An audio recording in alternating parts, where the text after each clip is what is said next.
สบายดีคลิปนี้สิมาเว้าเรื่องเข้าออเดอร์เด้อสิมีออเดอร์บายและออเดอร์เซลสำหรับมือใหม่ที่เข้ามายังบ่ฮู้เลยพอเปิดเอ็มที่หาเข้ามาล็อกอินเข้ามาเรียบร้อยแล้วให้เฮาเข้ามาบอนราคานี้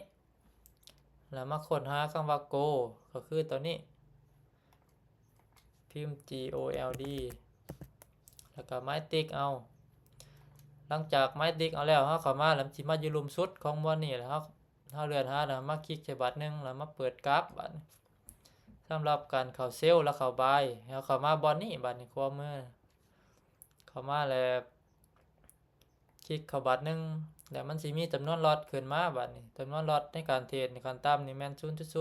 0.01 แล้วก็สามารถบวกเพิ่มขึ้นได้เป็นจำนวนตามนี้หรือเฮาอยากเข้าหลายตามเงินเฮาเข้าหั่น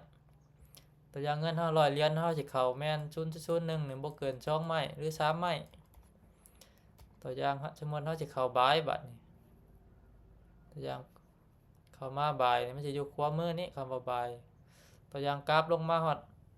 บอนนี้แล้วมีราคาตามนี้เวลาบายกดบาทหนึงมันสิมีออเดอร์ขึ้นมาประมาณนี้บาทนี้เวลาใดที่เราได้กำไรเบิ่งตามนี้เด้อสมมุติเวลาสิได้กำไรนี่ถ้าว่าเฮากดบายราคาตัวนี้มันต้องขึ้นสูงกว่าไม้ที่เฮาบายนี้คือตอนนี้เฮาบายนี่อยู่ราคา4326ถ้าว่าเวลาสิได้กำไรมันต้องราคาตัวนี้มันต้องขึ้นสูงกว่าราคาที่เฮาบายนี้บนการซื้อขายมันก็สิมียอดตามนี้มันจะสามารถบายได้หลายไม้ตัวอย่างเฮาสิเข้าไม้ที่2มันสิขึ้นมา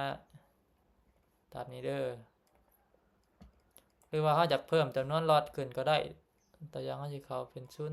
0.1 คือตอนนี้เงินเฮาก็700ตัวอย่างเฮากด buy มันก็สิขึ้นไม้ขึ้นมาแบบนี้บัดนี้ตัวอย่างเฮา buy แล้วเฮาสิมาปิดเฮาก็มาคลิกใส่ไม้บอนเฮาเข้านี้คลิกใส่บัตรหนึ่งแล้วมากดปิดสถานะแล้วก็กดปิดกำไรประมาณนี้เด้อบัตรนี้สำหรับมันมีหลายๆไม้เป็น10 20ไม้เฮาเข้าหลายเฮาอยากปิดบัตรเดียวเฮาเข้ามาบอนนี้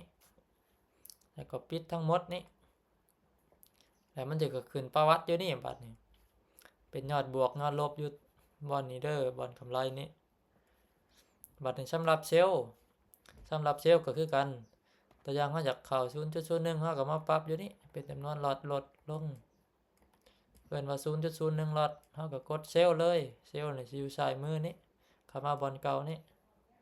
แล้วกดเซลล์ตัวอย่างเฮาเข้า2ไม้มันก็สิขึ้นอยู่นี่2ไม้ประมาณนี้เด้อ